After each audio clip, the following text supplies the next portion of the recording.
اعوذ باللہ السمیع العلیم من الشیطان الرجیم بسم اللہ الرحمن الرحیم سورہ یونس آیت نمبر 61 وما تکونوا فی شأن،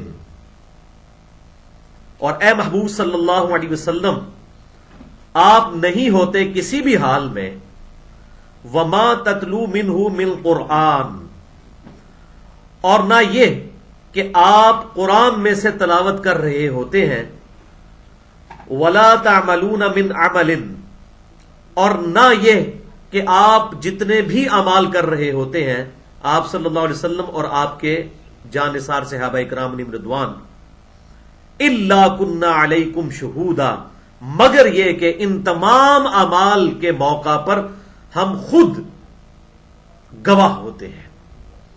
یعنی اے محبوب صلی اللہ علیہ وسلم آپ جب بھی قرآن کی تلاوت کریں یا آپ کسی بھی حال میں ہو یا کوئی بھی نیک عمل کریں تو آپ کا اللہ آپ کے ان تمام اعمال پر گواہ ہوتا ہے، خود بغیر فرشتوں کے۔ اللہ تعالیٰ فرشتوں کا محتاج نہیں۔ اذ تفیضون فیہ، جبکہ آپ کوئی بھی کام شروع کر رہے ہوتے ہیں۔ وما يعزب عن ربک من مثقال ذرۃ فی الارض، اور نہیں چھپا ہوا ہے آپ کے رب سے کوئی ذرہ بھی زمین میں، ولا فی السماء، اور نہ ہی آسمان میں، ولا اصغر من ذلک، اور نہ ہی کوئی اس ذرے سے بھی چھوٹی چیز، یعنی ذرے سے بھی، ایٹم سے بھی کوئی چھوٹی چیز ہے تو وہ بھی، ولا اکبر، اور نہ اس سے بڑی شے کوئی، الا فی کتاب مبین، مگر یہ کہ اللہ تعالیٰ نے ہر شے کو لوح محفوظ میں لکھ رکھا ہے۔ یعنی نہ صرف اللہ تبارک و تعالیٰ کا علم اس چیز کا احاطہ کیے ہوئے ہے، بلکہ اللہ تعالیٰ نے اس کو پہلے ہی اپنے ڈیوائن نالج کی وجہ سے ہر چیز کو لوح محفوظ میں لکھ رکھا ہے۔ تو اس آیت کے اندر بڑی خوشخبری ہے۔ امام کائنات سید الاولین والآخرین شفیع المذنبین رحمت للعالمین سیدنا و مولانا امام اعظم محمد رسول اللہ صلی اللہ علیہ وآلہ وسلم کے لیے پرٹیکولر، اور آپ صلی اللہ علیہ وسلم کے صحابہ اکرام علیہم رضوان کے لیے، کہ جب بھی آپ صلی اللہ علیہ وسلم قرآن کی تلاوت کر رہے ہوتے ہیں یا کسی بھی حال میں ہوتے ہیں یا کوئی بھی عمل کر رہے ہوتے ہیں تو اللہ تعالیٰ فرماتا ہے الا کنا علیکم شہودا، ہم خود گواہ ہوتے ہیں آپ صلی اللہ علیہ وسلم اور آپ کے اصحاب علیہم رضوان کے اعمال پر۔ یہ اللہ تبارک و تعالیٰ کی طرف سے کسی بھی اہل ایمان کے لیے بہت بڑی خوشخبری ہے۔ لہذا اس کانٹیکسٹ میں 3 احادیث بڑی اہم ہیں، میں یہاں پر بیان کر دیتا ہوں۔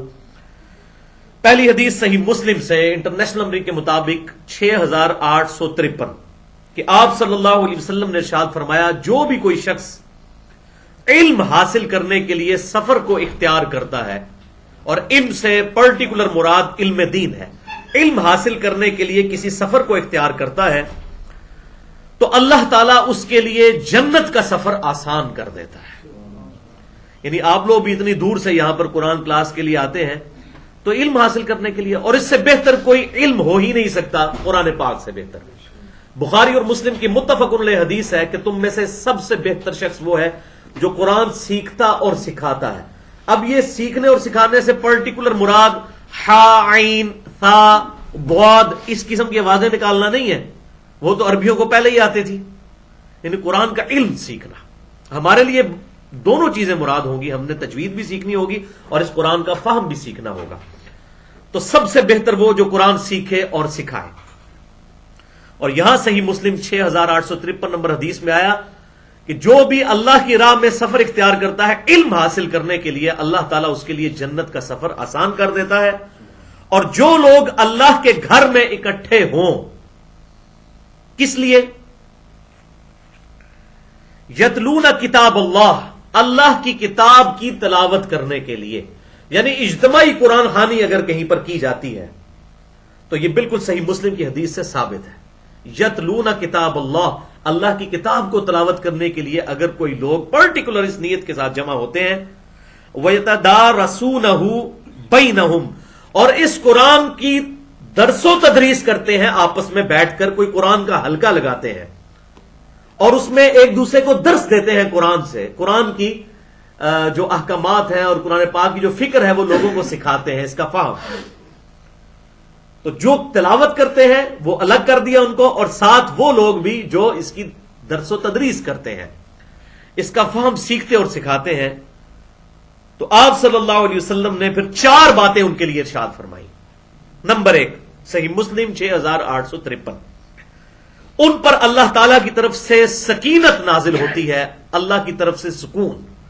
الا بذکر اللہ تطمئن القلوب، سورۃ الرعد کی آیت نمبر 28 میں آیا، آگاہ ہو جاؤ اللہ کی یاد میں دلوں کا سکون ہے. اور اللہ کی سب سے بڑی یاد کیا ہے؟ قرآن. انا نحن نزلنا الذکر وانا له لحافظون، اس ذکر یاد دہانی کو ہم نے نازل کیا اور ہم اس کی حفاظت کرنے والے ہیں. سب سے بڑا ذکر اللہ کا اللہ کی کتاب ہے، اور باقی ساری چیزیں بعد میں. تو اللہ تعالی کی طرف سے ان پر سکینت نازل ہوتی ہے. نمبر 2، اللہ کی رحمت انہیں ڈھانپ لیتی ہے جو قرآن کی تعلیم سیکھنے کے لیے آتے ہیں.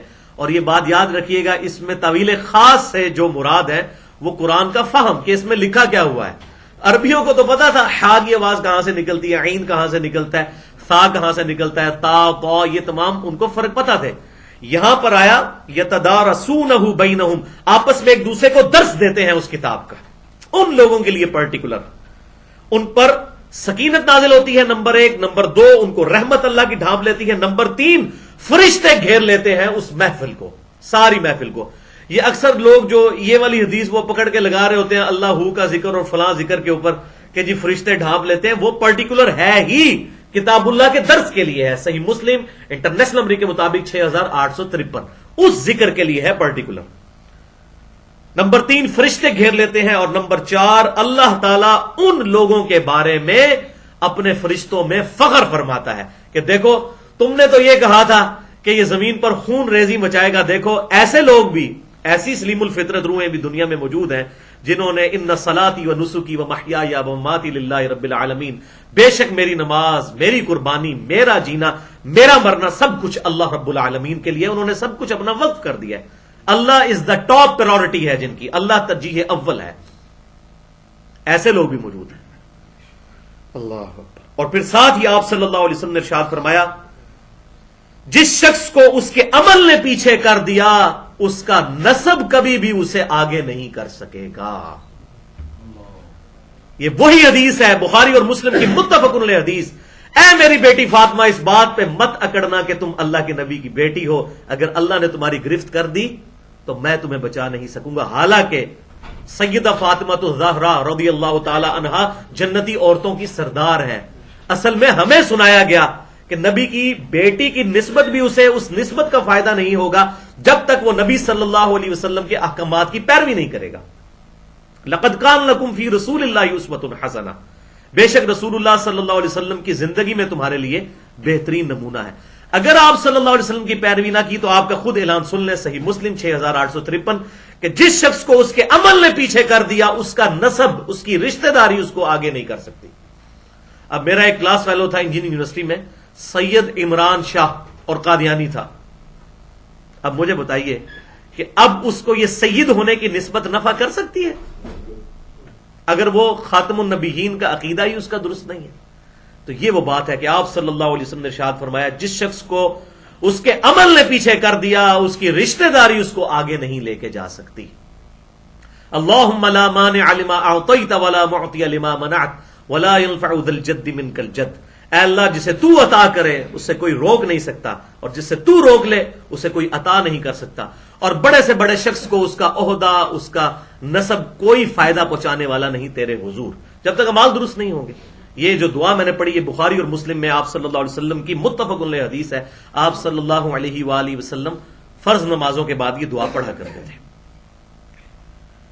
تو یہ زبردست حدیث ہے قرآن حکیم کا درس کرنے کے اعتبار سے، اس کی تلاوت کے لیے اکٹھا ہونے کے اعتبار سے، کہ پرٹیکولر جو ذکر کی محفلوں کے بارے میں فضیلت آئی کہ فرشتے ڈھانپ لیتے ہیں، اللہ کی طرف سے سکینت نازل ہوتی ہے، رحمت نازل ہوتی ہے. کتنی باتیں اس صحیح مسلم کی اس حدیث میں آئیں. لیکن کن لوگوں کے لیے؟ جو لوگ قرآن پاک کی تلاوت کے لیے جمع ہوتے ہیں، وہ یتدارسونہ بینہم، اور اس کی درس و تدریس کرتے ہیں آپس میں ایک دوسرے کے ساتھ. دوسری حدیث صحیح بخاری اور مسلم کی متفق علیہ حدیث، اسی کانٹیکسٹ میں یہ جو آیت سورہ یونس کی آیت نمبر 61، کہ نبی جب بھی آپ تلاوت کر رہے ہوتے ہیں اللہ تعالیٰ خود گواہ ہوتا ہے اس وقت آپ کی اس تلاوت کے دوران.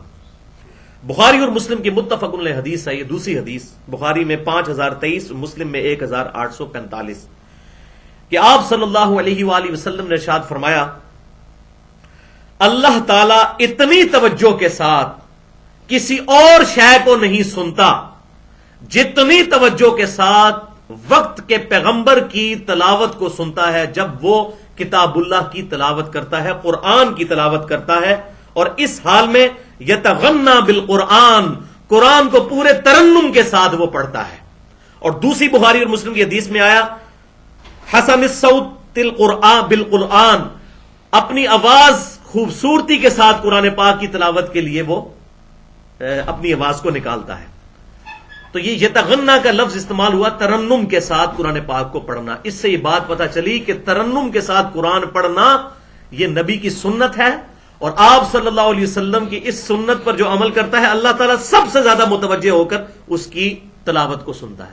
یہی وجہ ہے کہ قرآن حکیم کو اتنے ترنم کے ساتھ پڑھا جاتا ہے، اور دنیا میں یہ واحد کتاب ہے جو کتاب ہے اور ترنم کے ساتھ پڑھی جاتی ہے۔ باقی کتابیں جو ایسی طرح پڑھی جاتی ہیں، اور کتنے غیر مسلم مسلمان ہوئے ان کے لیے بڑی اٹریکشن کا سبب تھا کہ یہ کتاب ہے جسے ترنم کے ساتھ پڑھا، پھر اس میں صوتی آہنگ بھی موجود ہے۔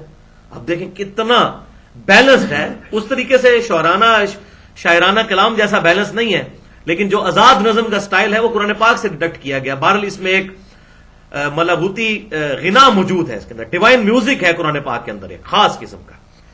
اور تیسری حدیث صحیح بخاری کی انٹرنیشنل نمبر کے مطابق 7527، اور یہ تو کنکلوڈنگ الفاظ ہیں۔ آپ صلی اللہ علیہ وسلم نے ارشاد فرمایا کہ جو شخص یتغنی بالقرآن، قرآن کو ترنم کے ساتھ نہیں پڑھتا وہ ہم میں سے ہے ہی نہیں۔ خوش الہانی سے قرآن پڑھنا ضروری ہے۔ اور آپ دیکھیں عرب کے قراء کتنے پیاری، اگر آپ اس کی مشاری راشد کی آواز سنیں، اسی طریقے سے ابوبکر الشاطری کی، ابراہیم شریم کی، اور اس طریقے سے سعد الغامدی کی، کس طرح وہ بڑے اہتمام کے ساتھ قرآن پاک کو پورے پروٹوکول کے ساتھ پڑھ رہے ہوتے ہیں ترنم کے ساتھ۔ تو یہ قرآن پاک کو ترنم کے ساتھ پڑھنا، اس میں اللہ تعالیٰ نے ایسا ملکوتی غنا رکھا ہے، ڈیوائن میوزک رکھا ہے کہ یہ پڑھا بھی جاتا ہے۔ اب سورہ فاتحہ کو دیکھیں، ہم بار بار ہر نماز کے اندر پڑھتے ہیں، اعوذ باللہ السمیع العلیم من الشیطان الرجیم۔ میں بھی اب اس سنت پہ عمل کرتے ہوئے اس کو غنا کے ساتھ پڑھتا ہوں۔ الحمد للہ رب العالمین الرحمن الرحیم مالک یوم الدین ایاک نعبد و ایاک نستعین اہدنا الصراط المستقیم صراط الذین انعمت علیہم غیر المغضوب علیہم ولا الضالین آمین۔ یہ اللہ تعالیٰ نے ایسا اس کے اندر غنا رکھا ہے، اور وہ ایک امریکن مسلمان ہوا ہے، میں اگلے دن اس کو سن رہا تھا، بالکل نابینا ہے وہ شخص، اور اللہ تعالیٰ نے اسے کیا آواز دی ہے، ابھی میرا نام، اس کا نام میرے ذہن سے اتر رہا ہے، اور وہ قرآن پاک کی تلاوت سن کے ہی اس کا دل اٹریکٹ ہوا ہے اس طرف، اور اب ماشاءاللہ وہ ایسا قرآن پڑھتا ہے کہ وہ، ہمیں تو ایڈوانٹیج ہے سب کانٹیننٹ کے لوگوں کو کہ ہم الفابیٹس کم از کم اردو زبان کے وہی حروف تہجی ہیں جو عربی کے ہیں، انگریز تو بےچارے ان کو تو پہلے الف با تا ثا بھی سیکھنا پڑتا ہے، اور اس نے وہ سیکھ کے اتنی زبردست انداز میں الحمدللہ تلاوت کرتا ہے۔ تو اس طرح کے بڑے لوگ موجود ہیں، اللہ تعالی ہمیں بھی سوز و گداز والی آواز نصیب کرے اور قرآن پاک کو بڑی خوش الہانی کے ساتھ پڑھنے کی توفیق عطا فرمائے۔ اور اس میں مجھے وہ حدیث بھی یاد آ گئی جامع ترمذی کی صحیح سند کے ساتھ کہ آپ صلی اللہ علیہ وسلم نے ارشاد فرمایا کہ جو شخص بھی کتاب اللہ سے ایک حرف کی بھی تلاوت کرتا ہے تو اللہ تعالیٰ اس کے بدلے اس کو 10 نیکیاں عطا فرماتا ہے۔ یہ صحیح سند کے ساتھ ہے۔ اور پھر آپ صلی اللہ علیہ وسلم نے ارشاد فرمایا، میں نہیں کہتا کہ الف لام میم یہ ایک حرف ہے، بلکہ الف ایک حرف، لام ایک حرف اور میم ایک حرف ہے۔ چاہے یہ وہ الف لام میم سورہ البقرہ کے شروع والا ہو یا الم تری کیف فعل ربک باصحاب الفیل اس میں آئے، اللہ تبارک و تعالی نے ہر حرف کے بدلے ایک نیکی رکھی ہے۔ لیکن اس کا جو احسن ہے، جو اس کی بلائی ہے، جو اس کی کریم ہے وہ اس کی تعلیمات پر عمل ہے. ورنہ اگر کسی کا عقیدہ درست نہیں ہے، اس کے عقیدے میں شرک پایا جاتا ہے، آپ صلی اللہ علیہ وسلم کا وہ گستاخ ہے، تو پھر اس کو ان چیزوں کا فائدہ نہیں ہوگا جب تک کہ وہ کتاب اللہ کے مطابق اپنے عقائد اور نظریات کو نہیں کر لیتا.